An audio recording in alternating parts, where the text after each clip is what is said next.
letting the community know the good things the police officers are doing in Mount Vernon.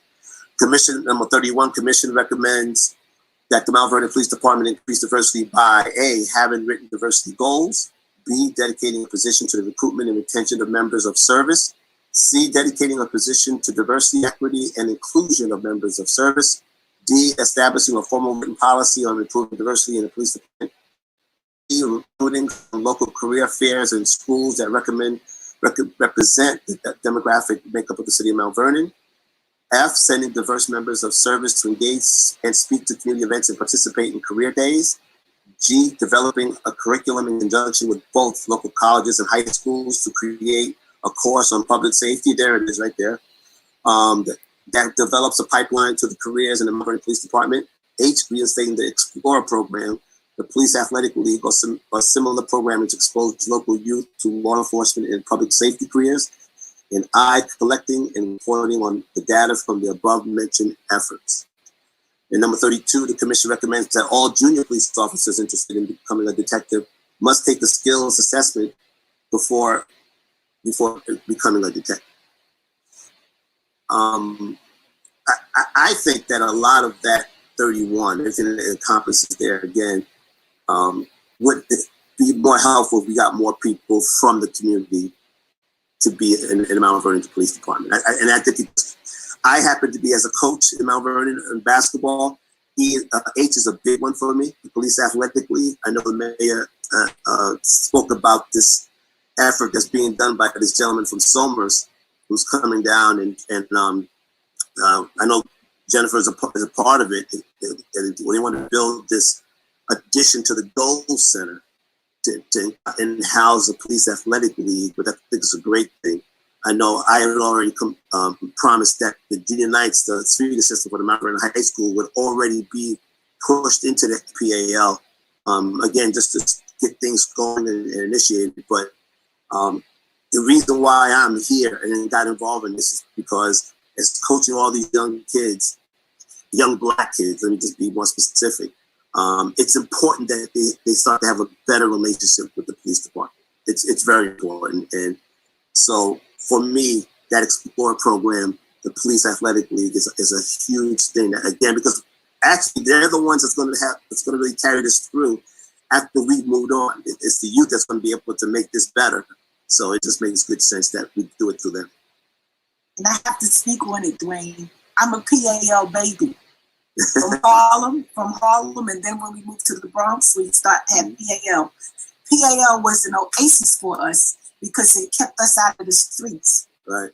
And they gave us, my brothers did boxing, I did track, and then they provided meals for us before we went home. So it was something that we had to look forward to.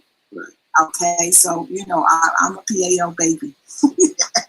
Same here. I was one of the first kids at the Gates, on Gates Avenue, PAL in Bedford-Stuyvesant. They would have shootouts at the corner, but we were in that PAL and we was just fine. Our parents was like, they safe as long as they inside the building. And then when I graduated from high school, they gave me a job in Play Streets. Remember Play Streets? Where they would shut off the streets during the summer when the kids couldn't afford to go to day camp like we couldn't, because my mother had 1 million kids. So we had to go to the Play Streets. They called it the Play Streets, where they brought the equipment and closed the streets off, and we would play games all day long, and then they would give us like the little box lunches or whatever. Oh my God, that was a long time ago. On that PAL, I want to give a shout out to the police chief for jail affairs on that one, because I know he's really, really behind that. And so a nice shout out to him for that. Any other questions or comments? If not, Techie, we'll move on. All right. Number 33, the commission recommends that the city of Mount Vernon sponsors an exam preparatory course for adult residents in Mount Vernon, 21 plus years old. This prep course may also include how to prepare for the police department interview process or mock interviews.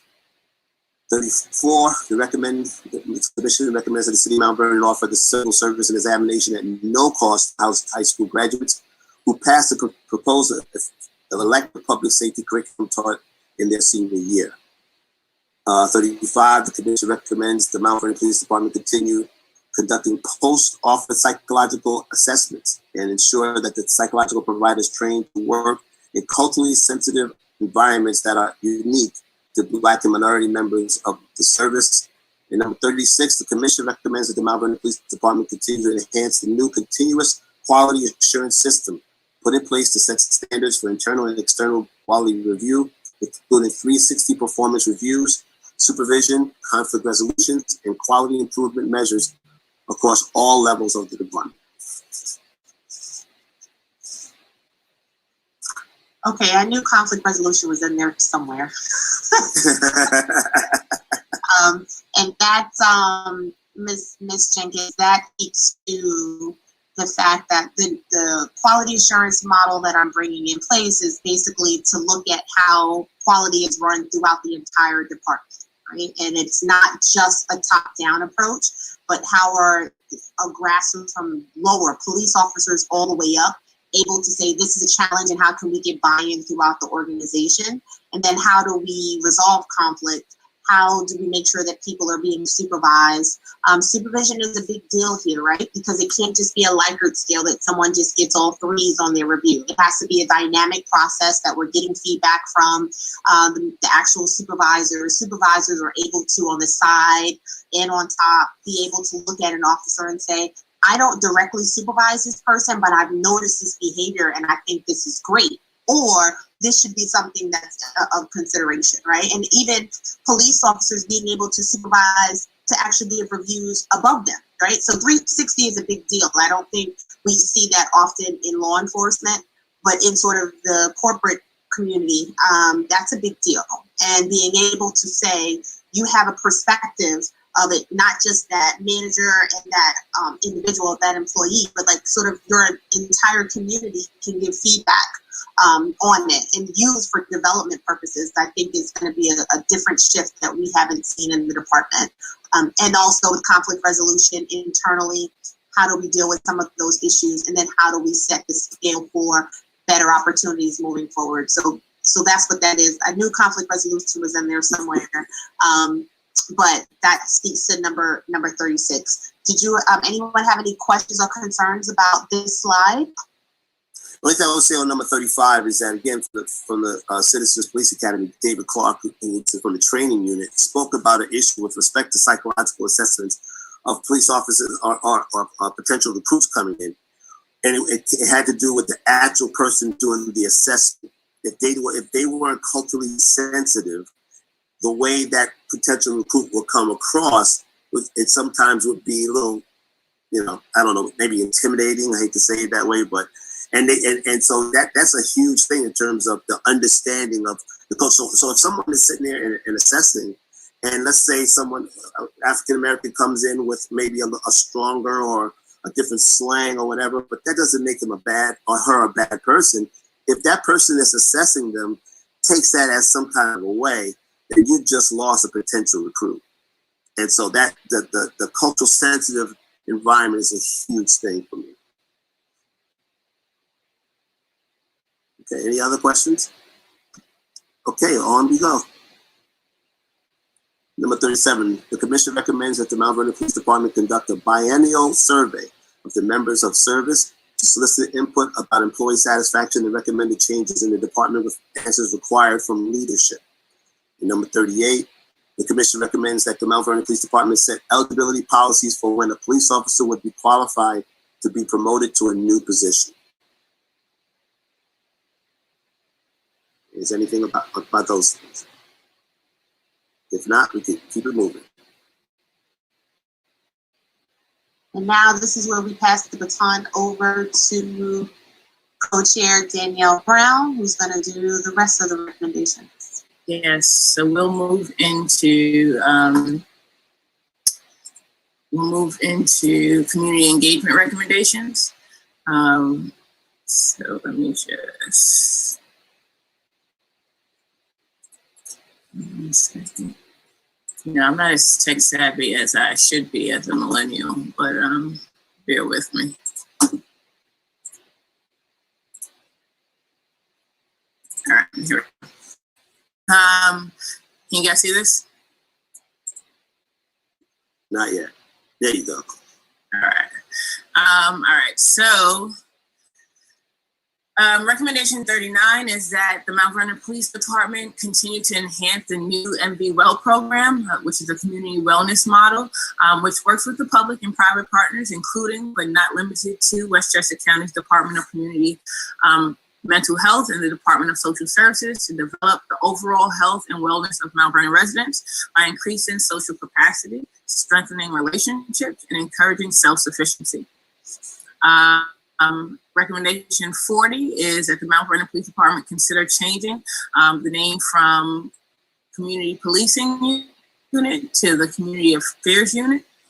And recommendation 41 is that the Mount Vernon Police Department develop a formal community engagement program and or policy that encourages members of service to participate in events, including but not limited to peace marches, local sporting events, neighborhood barbecues or outdoor community movie nights, Know Your Rights events, and homeless outreach. Also, want to encourage them to participate in walks in the communities by block by block. Also introduce officers to community members that carry a form of identification, and we provided some examples such as a business card or a baseball card. And also to take lead when possible on joint task forces with the county or state or federal agencies. And the reason for that is that we feel like our police officers will know our community better and can engage with our community members better than outside agencies. And also to engage with the youth in the community.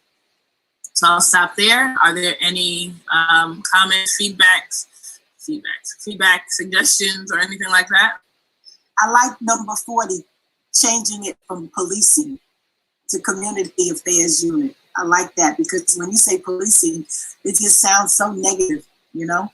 So I like that community affairs unit. Makes it seem more. Agreed. All right, I'm gonna move on to the last slide, the last two recommendations. If there are no further comments. All right, we made it through the long haul. Here we go. So recommendation 42 is that all civilian and sworn members of service have a working body camera and car cameras during all shifts. And we recommend that the police department seek Pull additional. the page up. Put 42 up. Oh, sorry, it's not up. Okay, that's all right. You're doing a good job. Thank you. Let me see.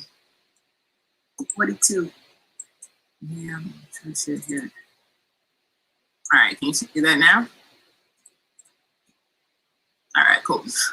So recommends that all civilian and sworn members of service have a working body camera and car cameras during all shifts.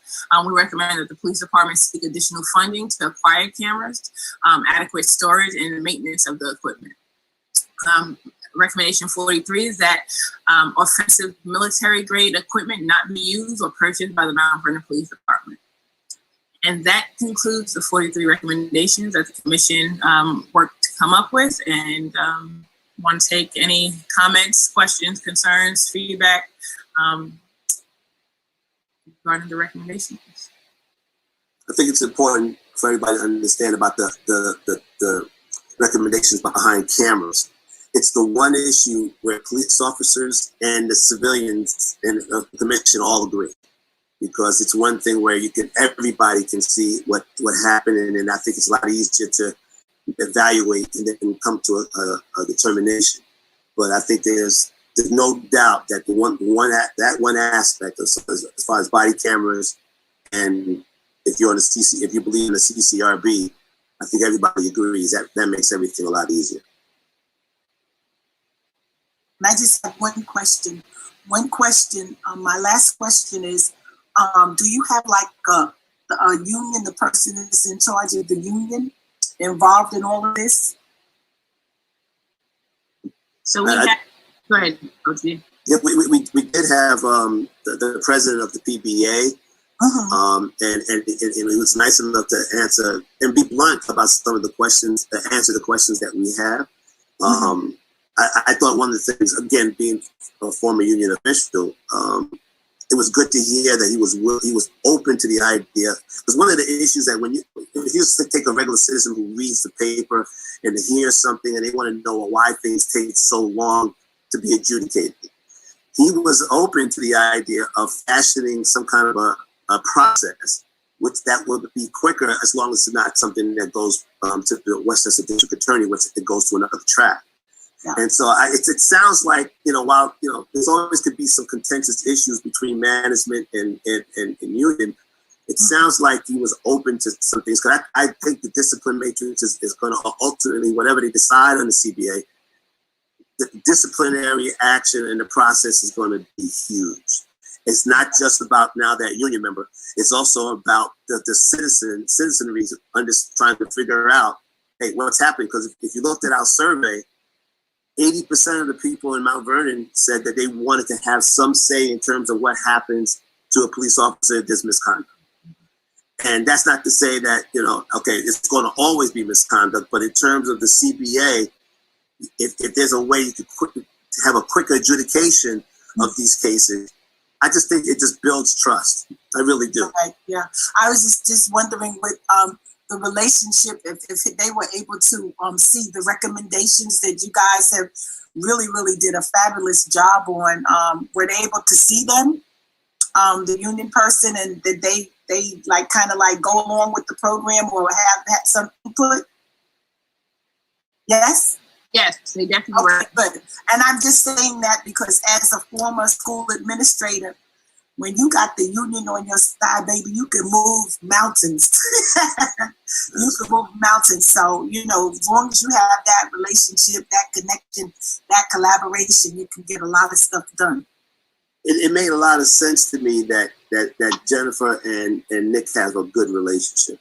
Because being that Jennifer is on the community side, and I give a lot of kudos. Listen, we've had our issues, but I always give a lot of kudos to Jennifer for what she does because she has a lot on her plate. But it makes sense, but that the two of them have a good relationship because that allows Jennifer to see from the inside and from the outside, and she can project that to Nick, and that's a great setup there. And my last comment, because I do a lot of talking, but my last comment is that I'm so glad that I was encouraged to participate in this platform because now I can go out and tell my neighborhood association and all of my neighbors and friends that they need to be, to listen to what you guys have presented and to embrace it and to also let other people know because I think that you're doing a wonderful job. Thank you. That means a lot, and definitely that's the goal, right? With these community conversations today, tomorrow, and Wednesday, to get as many people involved as possible so that are a part of the process and can buy into the recommendations as well. So thank you for that. Yeah, keep up the good work. And before we end, in the chat is the info for the Zoom for Tuesday and for Wednesday. So if you have other colleagues, like you're saying, that you want to talk to and they themselves want to give feedback, we encourage that. These sessions are being recorded. We're actually streaming live on Facebook right now, but we'll have the entire session then also put on our Facebook page for our Police Reform Commission. We're making sure it gets put everywhere that it can possibly be. But please make sure that you share that info, and the flyers and info will be up on social media today as well, so that people can see themselves where to go and call tomorrow and Wednesday. So we want to thank you for your time on behalf of myself, Coach Jerry Brown, Member Dwayne Murray, and Commission Member Randy Scott. We want to thank you for your time and attention today. Please do not let this be the last time that we see you or that you engage with us. We are keeping ourselves open for constant communication and community conversation. So thank you so much. We appreciate it. Have a great day. Thank you. All right.